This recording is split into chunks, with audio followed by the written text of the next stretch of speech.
Welcome to the Secret Lives channel. 60 seconds was all it took to vaporize a Wall Street titan's empire. Sitting perfectly postured in his custom Brioni suit, Richard smirked at his soon-to-be ex-wife, viewing her as nothing more than a thrifty coupon-clipping parasite who had dragged down his meteoric rise. He leaned toward his ruthless attorney, whispering a cruel joke about her impending homelessness, utterly oblivious to the silent bombshell approaching the bench. As the judge broke the seal on a highly classified financial document, all the blood drained from her face. Richard's arrogant laughter was about to become his professional eulogy, authored by the very woman he was trying to destroy. The tragedy of Richard and Sapphire Kensington's marriage didn't begin in a courtroom. It began in the quiet, unassuming corners of a Brooklyn walk-up. 7 years prior, Richard was nothing more than a hungry, sleep-deprived junior analyst at the prestigious financial firm, Sterling & Sterling. He had grand ambitions, a ruthless work ethic, and a bank account that constantly hovered near overdraft. Sapphire was a breath of fresh air in his stressful, hyper-competitive world. When they met at a local coffee shop on a rainy Tuesday, she was reading a battered paperback, wearing an oversized hand-knit sweater and scuffed Converse sneakers. She introduced herself simply as Sapphire, a freelance bookkeeper and part-time art restorer. She possessed a quiet, radiant beauty.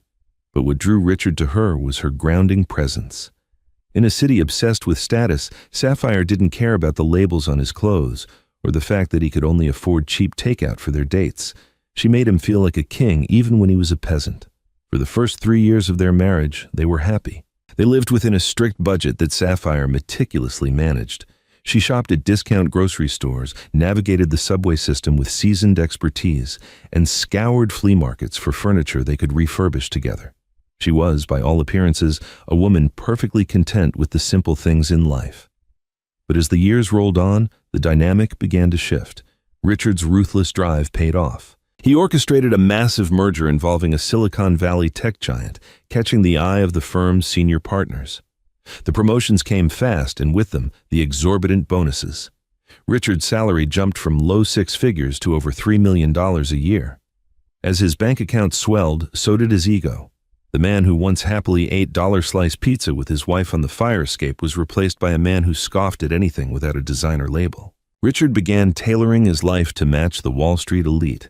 He bought a sleek Porsche 911, started frequenting Le Bernardin for lunch, and spent his weekends rubbing shoulders with hedge fund managers at an exclusive country club in the Hamptons. He expected Sapphire to change with him. He wanted a trophy wife, a woman draped in Cartier and Chanel who could host lavish dinner parties and impress the wives of the senior partners. But Sapphire remained resolutely unchanged. "Richard, a $500 t-shirt is fundamentally absurd," she told him one evening, watching him unpack boxes from Bergdorf Goodman. She was sitting at their kitchen island wearing a simple, unmarked gray cotton dress she'd owned for 5 years. "We have money now, yes, but wealth isn't an excuse for sheer waste. We should be investing, building a foundation, not throwing it away on things meant to impress strangers." Richard's jaw tightened. "It's not throwing it away, Sapphire. It's an investment in my image. You wouldn't understand. You're still living like we're clipping coupons in Bushwick. It's embarrassing. The partners' wives are taking private jets to Milan, and you showed up to the holiday gala at the Plaza Hotel wearing a dress you bought off the rack at Macy's."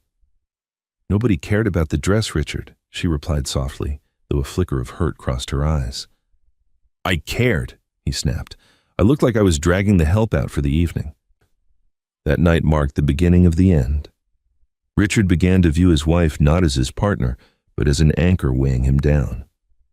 He saw her frugality not as a virtue, but as a symptom of a small, poverty-stricken mindset that she would never outgrow. He began to hide his money, funneling his massive bonuses into offshore accounts in the Cayman Islands. He convinced himself that Sapphire didn't deserve the fruits of his labor. After all, she hadn't built his career. She just sat at home, managing their household budget like a glorified accountant, refusing to play the part of the billionaire's wife. He didn't know it, but Sapphire saw every changed password, every hidden account, and every look of disdain. She simply chose to watch, waiting to see just how dark the heart of the man she loved had truly become. The true catalyst for Richard's courtroom disaster was Serena Dubois. Serena was a junior partner at a rival private equity firm. A woman who wore her ambition as loudly as she wore her staggering collection of Louboutins. She was sharp, glamorous, and relentlessly transactional. To Richard, she was everything Sapphire was not. They met at a charity auction at the Waldorf Astoria. Serena approached him with a glass of champagne, correctly identified his custom Tom Ford suit, and whispered a joke about the new money executives stumbling over themselves in the room. They fell into a torrid, expensive affair almost immediately. Serena demanded the world, and Richard was thrilled to buy it for her. He rented a luxury penthouse in Tribeca under a shell corporation's name just for their rendezvous. He bought her diamond tennis bracelets and financed a spontaneous weekend trip to St. Bart's, all while telling Sapphire he was tied up in emergency meetings in London. With Serena whispering in his ear, Richard's resentment for his wife morphed into pure cruelty. Serena convinced him that Sapphire was nothing but a parasite waiting to cash out. "She's playing the long game, Ricky," Serena purred one night, tracing the rim of her crystal wine glass. "These mousy, I don't care about money types always are. She's going to wait until you make senior partner, and then she'll divorce you and take half of everything you've sweated blood for. You need to cut the dead weight now before she secures her hooks." The paranoia took root in Richard's mind. He decided to strike first. He hired Arthur Pendleton, one of the most vicious, cutthroat divorce attorneys in New York City, a man known for hiding assets so deeply that forensic accountants would weep trying to find them. Together, they formulated a brutal strategy. Richard would claim that Sapphire had contributed absolutely nothing to the marriage, financially or emotionally. He would paint her as a shut-in who refused to work, refused to support his career, and dragged down his earning potential. Through legal loopholes, aggressive intimidation, and sheer financial brute force, they aimed to leave her with nothing but a paltry, insulting alimony of a few $1,000s a month. The night he dropped the bomb, it was raining. Richard walked into the modest two-bedroom Upper West Side apartment they still shared, a place he despised and rarely slept at anymore. Sapphire was sitting at the dining table, quietly reviewing a stack of paperwork. Richard didn't even bother taking off his coat. He tossed a thick manila envelope onto the table, right over her documents. "What's this?" Sapphire asked, her voice calm, not even looking up at first. "Your walking papers," Richard said, crossing his arms and looking down at her with a cold, triumphant smirk. "I'm filing for divorce, Sapphire. I'm done. I'm done pretending I don't despise this mediocre life you force us to live. I'm done being embarrassed by you." Sapphire slowly looked up at the envelope, then up at him.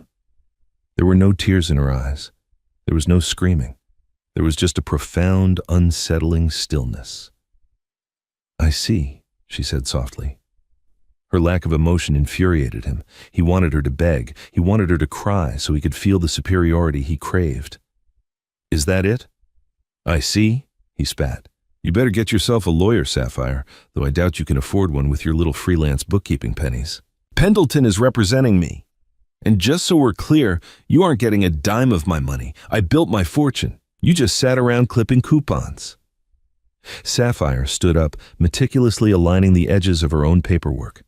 She looked at Richard, and for a fleeting second, he thought he saw a flash of genuine pity in her eyes. It made his skin crawl. "Your fortune," she repeated quietly. "Are you quite sure you want to do it this way, Richard? We could handle this amicably. We could just walk away." "Walk away?" Richard laughed harshly. "I'm walking away with everything. You're walking away with exactly what you brought into this marriage. Nothing."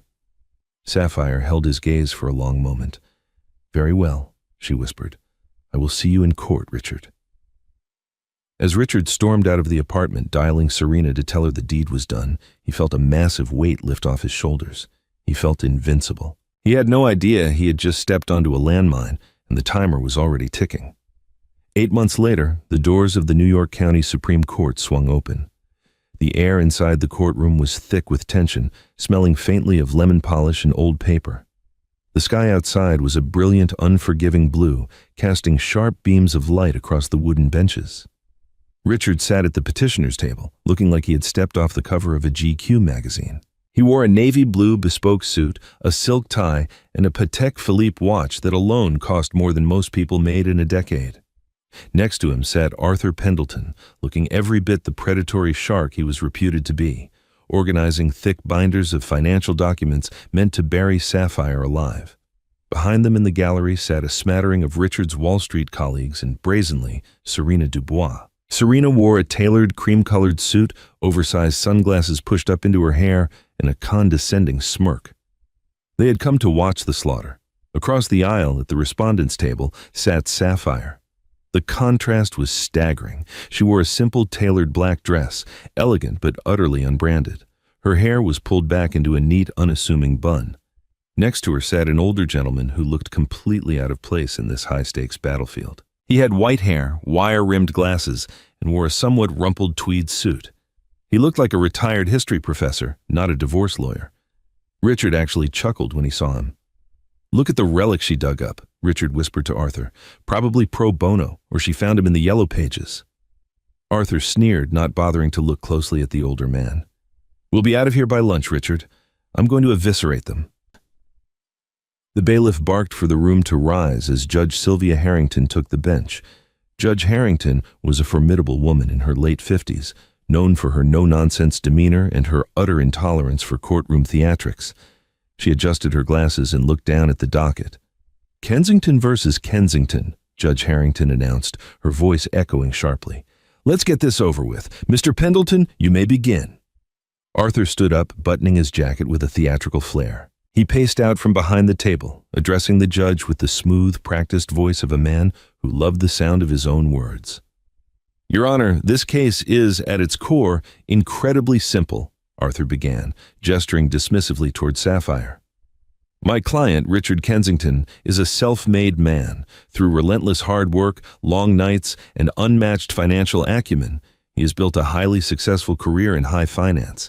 He is the sole breadwinner of this marriage. For 7 years, he has carried the total financial burden of this union." Arthur paused, turning to give Sapphire a look of manufactured pity. The respondent, Sapphire Kensington, has contributed nothing. She has held no steady employment, relying on freelance bookkeeping that barely covers the cost of her own groceries. She has refused to support my client emotionally or socially in his career. In short, Your Honor, she has been a passenger. Now that the ride is over, she is asking this court to award her half of an empire she did not build, did not support, and does not understand. We are asking the court to grant the divorce, deny all requests for marital asset division, and award a minimal transitional alimony. It is the only just outcome."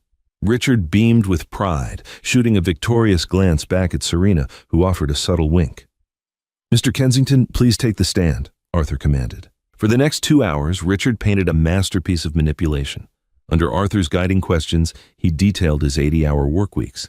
He described the immense pressure of his job, and, with a perfectly calculated tone of sorrowful frustration, he painted Sapphire as a financial illiterate and an anchor. "She used to argue with me about buying coffee from a cafe instead of making it at home," Richard testified, shaking his head. "Even when I was bringing home millions, she insisted we live like we were impoverished. She refused to attend corporate events. She embarrassed me in front of clients with her unkempt appearance. I provided her with a life of absolute security, Your Honor, and she gave me nothing but grief in return." "And did she ever contribute to the marital assets?" Arthur asked loudly. "Never," Richard scoffed, a genuine smirk breaking through his sad facade. "She couldn't tell the difference between a mutual fund and a mortgage. She's financially inept. The money is mine. I earned every single cent." "No further questions, Your Honor," Arthur said, returning to his seat like a conquering hero.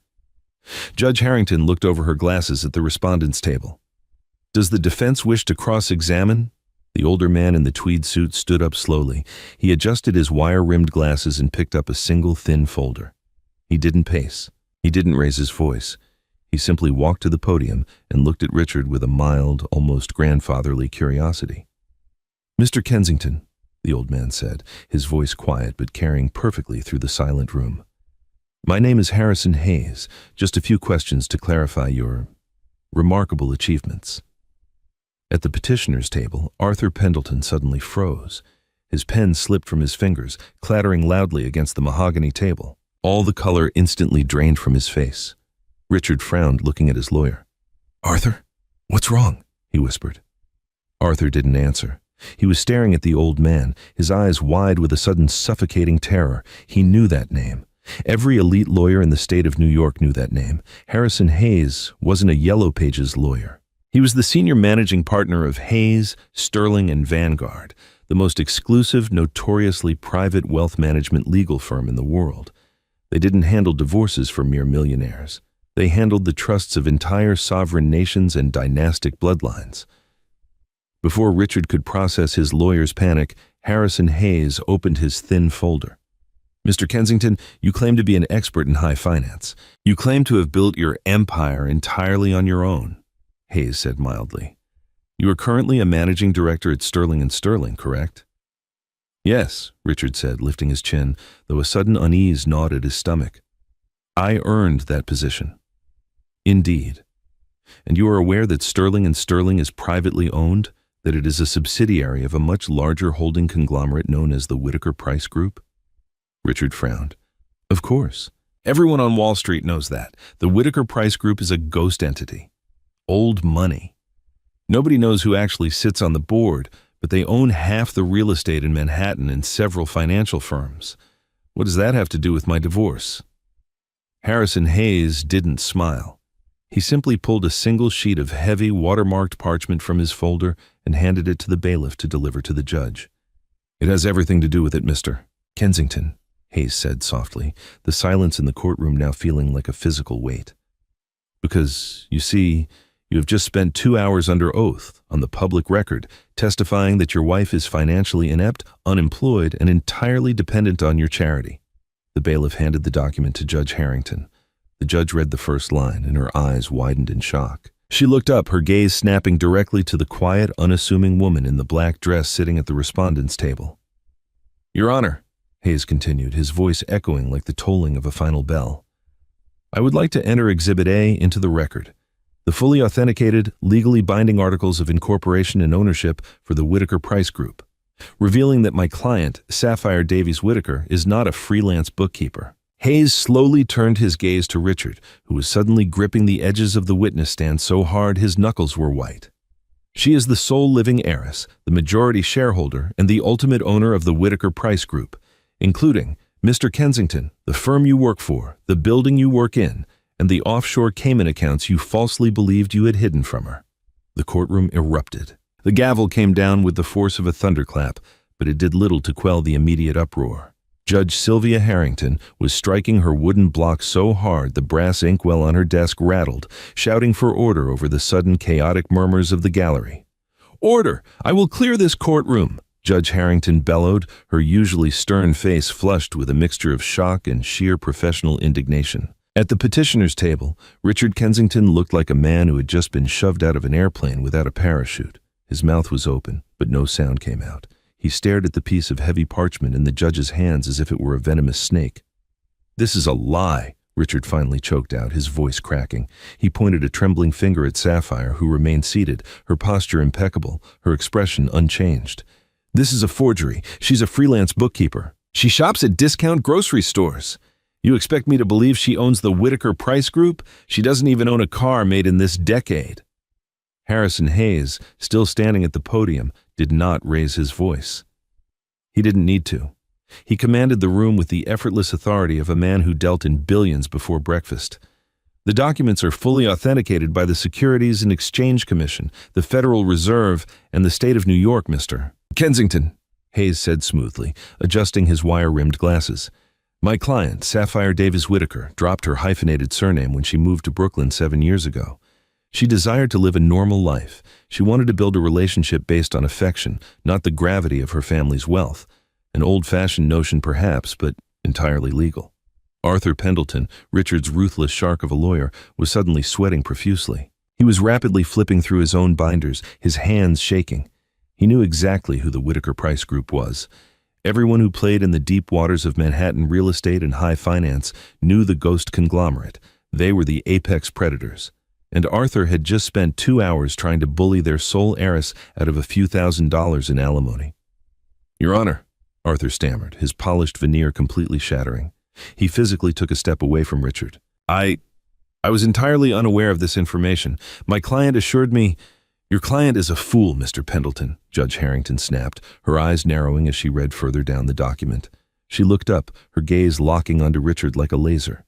Mr. Kensington, you are under oath. You testified that you are a managing director at Sterling & Sterling, is that correct? Yes, Richard whispered, the blood draining from his face. And according to these authenticated corporate charters, Judge Harrington continued, her voice dripping with ice, Sterling & Sterling was wholly acquired by the Whittaker Price Group 4 years ago, meaning, Mr. Kensington, you have been an employee of your wife's holding company for the majority of your marriage. In the gallery, Serena Dubois let out a sharp, audible gasp.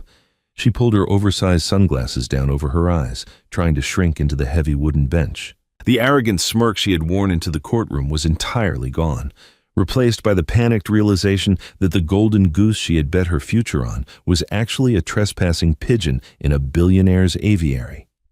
It doesn't matter, Richard suddenly shouted, slamming his hands on the table, desperation making him frantic. Even if she is some secret heiress, she kept it from me. That's fraud, and it doesn't change the fact that the money I earned, my bonuses, my salary, is mine. I earned it! I kept it separate! Harrison Hayes offered a small, terrifyingly polite smile. It was the smile of a trap snapping shut. Ah, yes, the separate money, Hayes murmured. He turned back to his thin, unassuming folder and pulled out a second sheet of paper. Your Honor, Mr. Kensington is referring to his bonuses, which he has spent the last 14 months funneling into 3 offshore accounts in the Cayman Islands. Accounts he established under the shell corporation Apex Ventures, explicitly to hide them from marital asset division. Richard's legs gave out. He collapsed back into his chair, his $6,000 suit suddenly feeling like a straitjacket. How? He whispered, his eyes wide with terror. How did you find those? Mr. Kensington, Hayes sighed, sounding genuinely disappointed. You hid your money in the Cayman branch of the Sovereign Trust Bank. Did you not read the fine print of the bank's parent company when you opened the accounts? Sovereign Trust is a wholly owned subsidiary of the Whittaker Price Group. You hid your money from your wife in your wife's bank. The courtroom fell utterly, deathly silent. The sheer magnitude of Richard's blunder hung in the air, heavy and suffocating. Furthermore, Hayes continued, turning his gaze toward the gallery, right to where Serena Dubois was attempting to slide toward the aisle. The luxury penthouse in Tribeca that Mr. Kensington leased for his extracurricular activities with Miss Dubois, leased through another shell company, of course. He pays $40,000 a month for it. The building is managed by Vanguard Property Holdings, another subsidiary of the Whittaker Price Group. Hayes looked back at Richard, who was now clutching his chest, breathing heavily. My client, Mr. Kensington, has been your landlord, your employer, and your banker. She has seen every single transaction you have made for the last 4 years. She hasn't just been freelance bookkeeping. She has been auditing you. Judge Harrington leaned back in her leather chair, pressing her fingers to her temples. She had presided over family court for 20 years, but she had never seen a petitioner dismantle his own life with such spectacular, arrogant precision. Mrs. Kensington, the judge said, addressing Sapphire for the first time. The usual sharp edge in the judge's voice was replaced with a cautious respect. Or rather, Miss Davis Whittaker, do you wish to address the court? Sapphire stood up. She smoothed the skirt of her unbranded, off-the-rack black dress. When she looked at Richard, there was no anger in her eyes. There was only the cold, clinical detachment of a board member terminating a problematic employee. Thank you, Your Honor, Sapphire said. Her voice was steady, lacking the dramatic flair of Arthur Pendleton, but carrying a quiet power that commanded absolute attention. She stepped out from behind the respondent's table. When I met Richard, I possessed more wealth than most small nations. But growing up in my family, you learn very quickly that money isolates you. People don't look at you. They look at what you can do for them. I wanted to know if a man could love me when I had absolutely nothing to offer him but myself. For 3 years, I believed Richard was that man. Richard stared at the floor. He was trembling. The man who had mocked her frugality, who had called her a parasite, was physically shrinking under the weight of her words. I was perfectly content to live in our small apartment, Sapphire continued, her gaze sweeping over the courtroom. I was content to shop at discount stores and clip coupons. Because to me, the money was never the point. The partnership was. But as Richard climbed the corporate ladder, a ladder, I might add, that I instructed my board to secretly expedite for him to reward his hard work, the money poisoned him. She walked closer to the petitioner's table.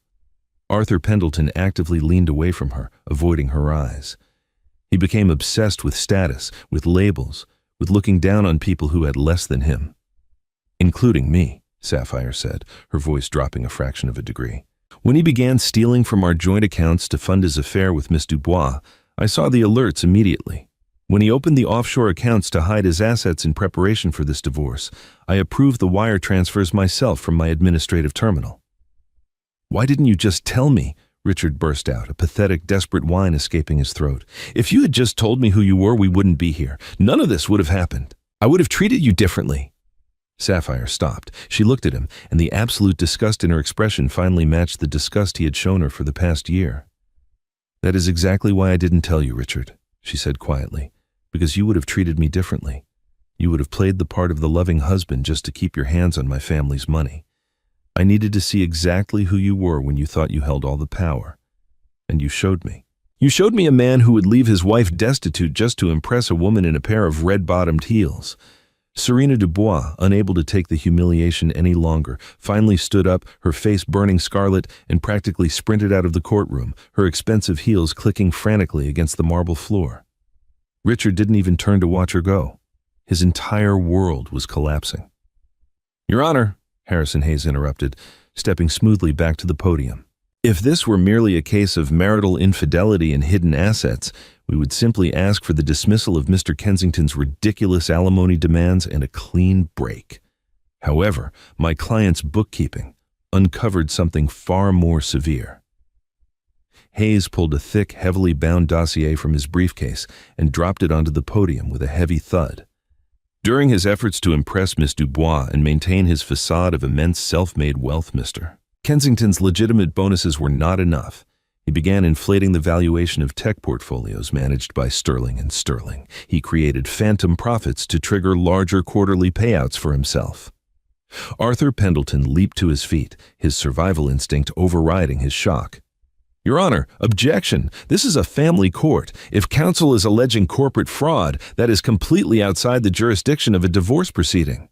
I am perfectly aware of my jurisdiction, Mr. Pendleton, Judge Harrington snapped. But I am also an officer of the law. Mr. Hayes, what exactly are you presenting? I am presenting proof of embezzlement, Your Honor, Hayes said, his voice ringing with finality. Richard Kensington didn't just hide marital assets from his wife. He stole $3.2 million directly from his employer, from Sterling and Sterling, from the Whitaker Price Group, from my client. Richard let out a sound that was half gasp, half sob. He buried his face in his hands. We have already handed this dossier over to the Federal Bureau of Investigation, White Collar Division, Hayes noted casually, checking his gold pocket watch. In fact, considering the airtight nature of the financial tracking my client personally conducted, I expect the federal arrest warrants have already been signed. Sapphire looked at the man she had loved, the man who had tried to break her for being poor. You told me I was walking away with exactly what I brought into this marriage, Richard, Sapphire said, her voice echoing in the silent, stunned courtroom. You were right. I am walking away with my empire. You, on the other hand, are walking away with a federal indictment. The silence that followed Sapphire's declaration was so profound that the ticking of the antique mahogany clock on the courtroom wall sounded like a sledgehammer. Richard Kensington, the man who had entered the room feeling like a titan of the universe, was now reduced to a pale, trembling shell, gasping for air as the reality of his situation crushed his chest. Arthur Pendleton, recognizing that his client was no longer a golden ticket but a radioactive liability, immediately shifted into self-preservation mode. He began shoving his meticulously organized binders into his leather briefcase with frantic, uncoordinated movements. Your Honor, Arthur said, his voice completely stripped of its former theatrical resonance. He refused to even look at Richard. In light of this entirely new and frankly shocking evidence, I must request to formally withdraw as Mr. Kensington's legal counsel, effective immediately. I cannot represent a client actively under federal investigation for defrauding his employer. You're abandoning me? Richard shrieked, his voice cracking into a high hysterical pitch. He grabbed Arthur's sleeve, but the lawyer yanked his arm away as if Richard were diseased. You lied to me, Richard, Arthur hissed, his eyes wide with a frantic panic. You lied about your assets, you lied about your wife, and you lied about your income. You've dragged me into a federal embezzlement scheme involving the Whitaker Price Group. Do you have any idea what their legal team can do to my firm? They will disbar me. You are on your own."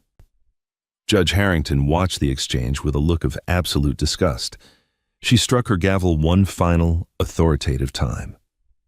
"Mr. Pendleton, your motion to withdraw is granted," the judge stated coldly. "Mr. Kensington, your petition for this divorce and your outrageous alimony requests are dismissed with extreme prejudice. Furthermore, given the severe nature of the financial crimes presented to this court, I am placing an immediate hard freeze on every single account bearing your name, both domestic and international." Before Richard could even process the fact that he was now entirely penniless, the heavy oak doors at the back of the courtroom swung open. 4 men and 1 woman entered, all wearing dark suits, their expressions carved from granite. The lead agent, a tall, broad-shouldered man with a closely cropped haircut, bypassed the gallery and walked directly toward the petitioner's table. He reached into his breast pocket, pulling out a gold shield and a thick stack of folded papers. "Richard Kensington," the agent said, his voice booming across the room, "I am Special Agent Miller with the Federal Bureau of Investigation, White Collar Crime Division. We have a warrant for your arrest on 3 counts of wire fraud, 2 counts of corporate embezzlement, and 1 count of money laundering." Richard's legs, already failing him, gave out completely. He slipped from his chair, his knees hitting the hardwood floor with a dull thud. "No," he whimpered, tears finally spilling over his eyelashes, ruining his perfectly groomed facade. "No, please. Sapphire, tell them to stop. I'll give it all back. I'll sign whatever you want. Please, we were married for 7 years. You loved me." Sapphire stood motionless beside Harrison Hayes. She looked down at the man begging on his knees, surrounded by federal agents, and felt a profound, heavy sadness. Not for the man he was now, but for the man she had met in that Brooklyn coffee shop so long ago. That man was dead, consumed by greed and superficiality. "I did love you, Richard," Sapphire said softly, her voice carrying an unshakable finality. "But the man I loved wouldn't have thrown me away for a cheaper imitation of wealth. You wanted to play a high-stakes game. You just didn't realize who owned the casino." Agent Miller grabbed Richard by the bicep, hauling him roughly to his feet. "Hands behind your back, Mr. Kensington." The metallic click of the handcuffs echoing in the courtroom was the final nail in Richard's coffin. As they marched him down the center aisle, his $6,000 Brioni suit rumpled and stained with his own sweat, the remaining gallery members, his former colleagues, turned their faces away, already distancing themselves from the pariah. The fallout from the Manhattan family courtroom did not just make waves, it triggered a localized tsunami that drowned everyone who had tied their boat to Richard Kensington's sinking ship. By the time the evening editions hit the newsstands, the story had transcended the financial columns and become a global spectacle. The tabloids dubbed it the Wall Street Wolf and the Billionaire Bookkeeper, and the public devoured every single humiliating detail of Richard's hubris. For Serena Dubois, the consequences of her arrogance arrived before she even had a chance to pack her bags. Panicked and humiliated after fleeing the courthouse, she retreated to the Tribeca penthouse, pouring herself a massive glass of scotch to calm her trembling hands. She assumed she could just distance herself from Richard, spin a story about being deceived by a married man, and salvage her career at Bancroft Equity. She was dead wrong. At 6 a.m. the following morning, Serena's phone buzzed with a curt text from Gregory Carmichael, the senior managing partner at her firm, demanding her presence in the boardroom immediately. When she arrived, bypassing her usual strut for a hurried walk, she found her security badge had been deactivated. A towering security guard silently escorted her up the freight elevator. Inside the boardroom, Gregory did not offer her a seat. He tossed a copy of the morning paper onto the mahogany table. "Whitaker Price is our primary liquidity provider for the upcoming European telecom merger, Serena," Gregory said, his voice devoid of any warmth.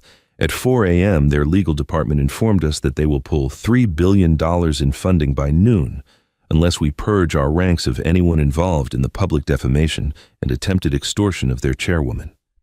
You didn't just sleep with a married man. You colluded to defraud Sapphire Davies Whitaker." "Gregory, please, I didn't know who she was," Serena pleaded, the perfectly curated mask of the high-powered executive shattering. "Richard lied to me too." "It doesn't matter," Gregory replied coldly, turning his back to her. "You are toxic waste. You're fired, Serena. Security has already boxed up your desk." When Serena took a cab back to the Tribeca penthouse, the nightmare compounded. The locks had already been changed. Taped to the heavy oak door was an eviction notice from Vanguard Property Holdings, Sapphire's subsidiary. The notice stated that the lease, held by a fraudulent shell corporation, was terminated effectively immediately.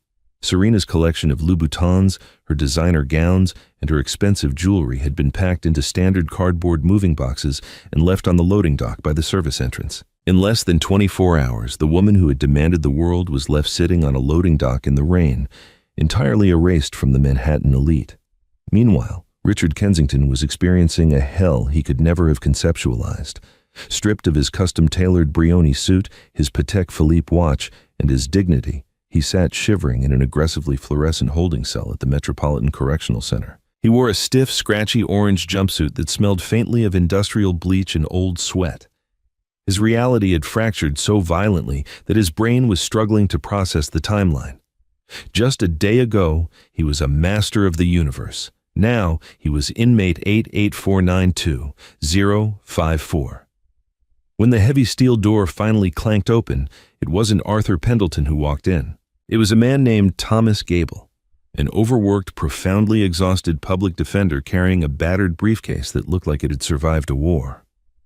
Gable dropped a stack of manila folders onto the metal table and sighed, rubbing his bloodshot eyes. "All right, Mr. Kensington," Gable said, his tone flat and utterly lacking the deference Richard was used to. "I've reviewed the discovery files from the FBI and the prosecution. To put it bluntly, you are staring down the barrel of a howitzer." "I need bail," Richard demanded, his voice trembling, though he tried to muster his old authoritative bark. "I need to make phone calls. Preston at Goldman, Chad at Morgan Stanley. They'll vouch for me. They'll put up the money." Gable let out a harsh, barking laugh. "Nobody is putting up a dime for you, Kensington. Your friends have scrubbed you from their contact lists. Half of them have already released public statements condemning your actions. Furthermore, the federal judge denied bail. You are considered a flight risk with a history of hiding assets offshore, but honestly, the offshore accounts are the least of your problems." Gable opened the top folder, sliding a highlighted financial ledger toward Richard. "The prosecution isn't just charging you with standard embezzlement," Gable explained, tapping the paper with a cheap plastic pen. "The $3.2 million you skimmed from Sterling and Sterling? You thought you were cleverly inflating tech portfolios to trigger larger bonuses.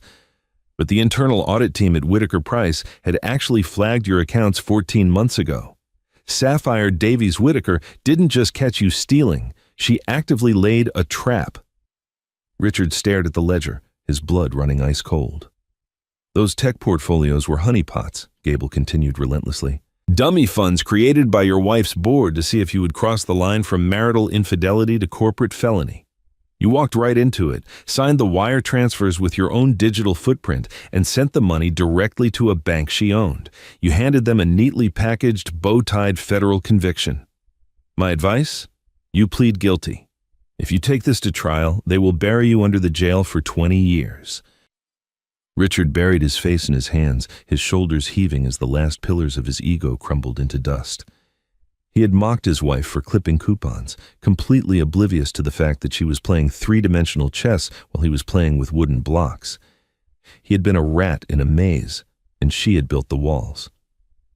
6 months later, the sentencing hearing was swift and devoid of any audience.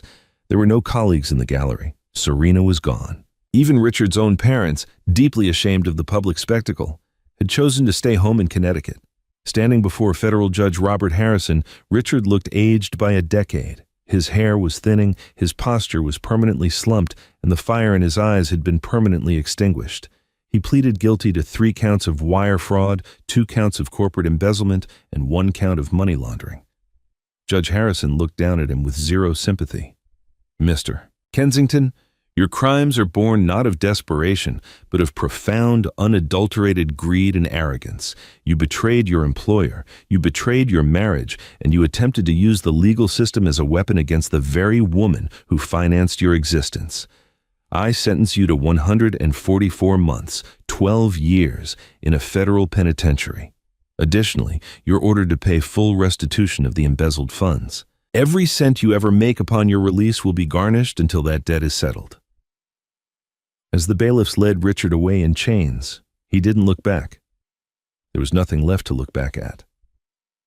Across the city, far removed from the sterile, depressing walls of the federal courthouse, Sapphire Davies Whitaker was stepping out of a black town car in front of the towering glass and steel monolith that served as the global headquarters of the Whitaker Price Group. For the first time in 7 years, she wasn't hiding. She walked through the grand marble-floored lobby, bypassing the visitor's desk entirely.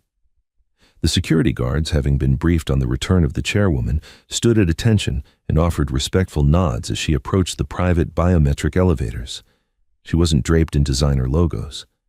True to her core, Sapphire wore a simple, impeccably tailored navy blue suit with zero visible branding, her hair pulled back in a neat twist.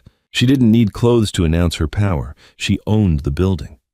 When she entered the executive boardroom on the 80th floor, the 12 senior board members, men and women who managed global economies, rose to their feet in unison. Harrison Hayes, the older lawyer in the tweed suit who had orchestrated the courtroom masterstroke, sat at the right hand of the head chair. He offered her a warm, knowing smile. "Good morning, everyone." "Please, take your seats," Sapphire said, her voice clear and commanding. She walked to the head of the long, polished oak table and sat down.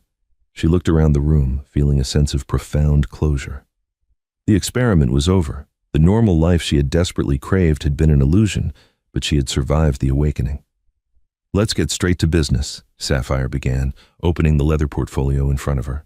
"First order of operations. The Sterling & Sterling division that Richard Kensington formerly managed is to be entirely liquidated.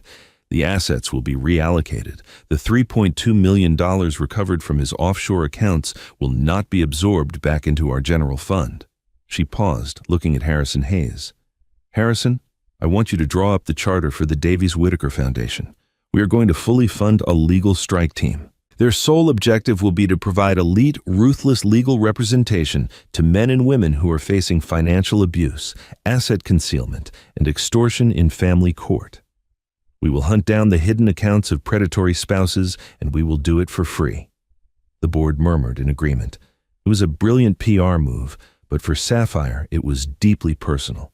She was forging her heartbreak into a weapon to protect others who didn't have a billion-dollar conglomerate standing behind them. Months passed, and the scandal eventually faded from the relentless 24-hour news cycle, replaced by the next Wall Street drama.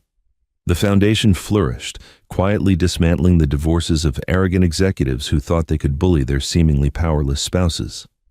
One crisp late autumn Tuesday, Sapphire found herself walking through the winding paths of Central Park. The leaves were a brilliant cascade of gold and crimson. She wore her favorite hand-knit gray sweater, a pair of well-loved Converse sneakers, and carried a battered second-hand paperback novel under her arm. As she walked near the Bethesda Terrace, a young, frantic-looking man in an ill-fitting, cheap suit came jogging around the corner, his eyes glued to a tablet. He collided with her shoulder, dropping a stack of printed spreadsheets onto the pavement. "Oh, God, I am so sorry," the young man gasped, dropping to his knees to scramble for the papers. "I'm so sorry, ma'am.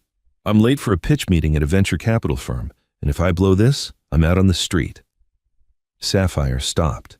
She looked at the young man's frayed cuffs, the dark circles under his eyes, and the sheer desperate hunger radiating from him. It was a ghost from her past. It was exactly how Richard had looked on that rainy Tuesday in Brooklyn 7 years ago. She knelt down on the pavement, completely unbothered by the dirt, and helped him gather his scattered spreadsheets. She handed them back to him with a gentle, reassuring smile. "Take a breath," Sapphire said softly. "You're going to be fine. But just remember, as you climb, don't forget to look down and appreciate the ground you started on. The view from the top is only beautiful if you don't lose your soul on the way up." The young man blinked, slightly taken aback by the profound gravity in this seemingly ordinary woman's voice. "Thank you," he murmured, clutching his papers to his chest.